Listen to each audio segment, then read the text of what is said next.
Representative, good to see you again. Great to be here. Thanks, Jason. Is this select committee a peace offering to the Senate, do you think, to try to get property tax relief finally passed? Well, I think there's a couple different things happening here, Jason. I think we still have this ongoing debate in this special session about how to pass some immediate property tax relief for Texans. I think what the Speaker is trying to do with the Select Committee that he announced last week is study the issue in depth going into the next legislative session back in 2025. So this is not immediate. I think there may be some immediate work, but I think it's going to be a longer term project as well to see what the viability is of providing lasting property tax reductions for property owners in Texas, and looking at all the different ways that people have proposed to do that, whether that's appraisal caps or rate compression or homestead exemptions or a combination thereof. And I would just say that because property taxes are fundamental to how we fund public schools in Texas, public education has to be at the very forefront of this discussion. Do you think it will be? I think it has to be, and I certainly intend to bring up public schools a lot in this discussion because that's primarily how public schools are funded in Texas.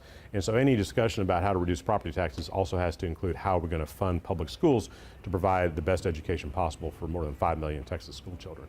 And then a lot of people are wondering, can the state sustain this if they were to, find a different funding mechanism for schools besides the property taxes you and I pay?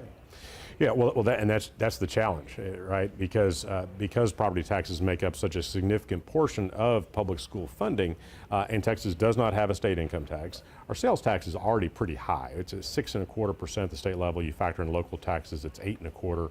That's a fairly significant sales tax. So there's really very limited options as to where the funding comes from.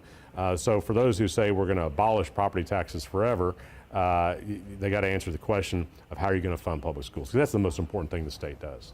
One of the things on here is the committee will be looking at is whether the state can eliminate the school property taxes, the M&O, the maintenance and operations portion of that. Do you think that's possible? Yeah. And so there's two primary property taxes that school districts assess. There's the maintenance and operations that you just mentioned, and there's interest and sinking, which is generally how new construction is funded to build new buildings or to renovate older buildings, that type of thing, when districts go out for bond elections.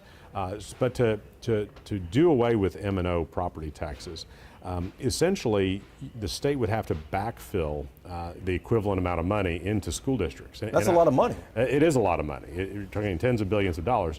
And it's important to note that it's not as though Texas is funding public schools adequately right now. We're somewhere between 42nd, 44th in the country in per pupil funding in the classroom. We got to get that number up. And then let's talk about how the state can pay a higher share of it, which would reduce pressure on local property taxpayers. But to completely eliminate the property tax, it's hard to see how you do that without jeopardizing public education. But I'm interested to hear everyone's ideas, and we're going to get into this in the next 18 months. And the idea, I think, is to look for ways to do this, to eliminate the maintenance and operations costs by 2035 in the next 12 years. That's some time to get the state's rankings up, but does Texas have the money to physically pay for that? Do you think it will have the money in the future? Yeah, right now I can't say that we would have the money to do that. We're this year in a unique budget situation, and we've had a very big surplus. That's for a lot of reasons. Sales tax revenue has been high, oil and gas tax revenue has been high.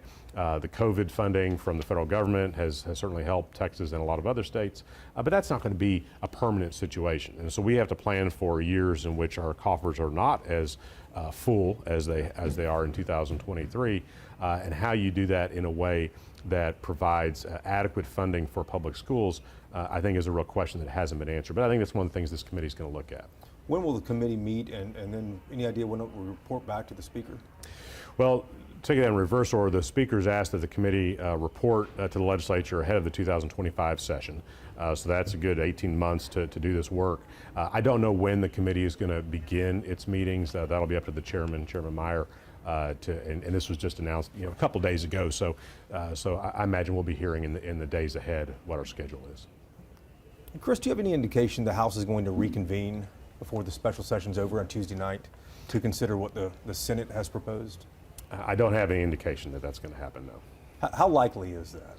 You know the politics of Austin. Yeah, I don't think it's likely. I think the House, the leadership decided to pass legislation that was very specific to what the governor asked for in his call. Whether you support that policy or not, that's what the House did, and I think the House has put it over to the Senate, and the Senate has to decide if they're going to take action on it. So far, they haven't, but hopefully something does happen before the deadline Tuesday night. But right now, I can't say that it looks likely the House would come back. You've been in Austin for a minute. How do you think this stalemate ends? Well, I think ultimately the governor has to get everyone together and show some leadership on this. Frankly, the House and the Senate had different property tax plans throughout the entire session, and the governor didn't get involved literally till the second to last day. And I think that's why we're in the situation we're in. So I think the governor has to get engaged more and help the legislature get out of this mess. Representative, thank you. Thank you.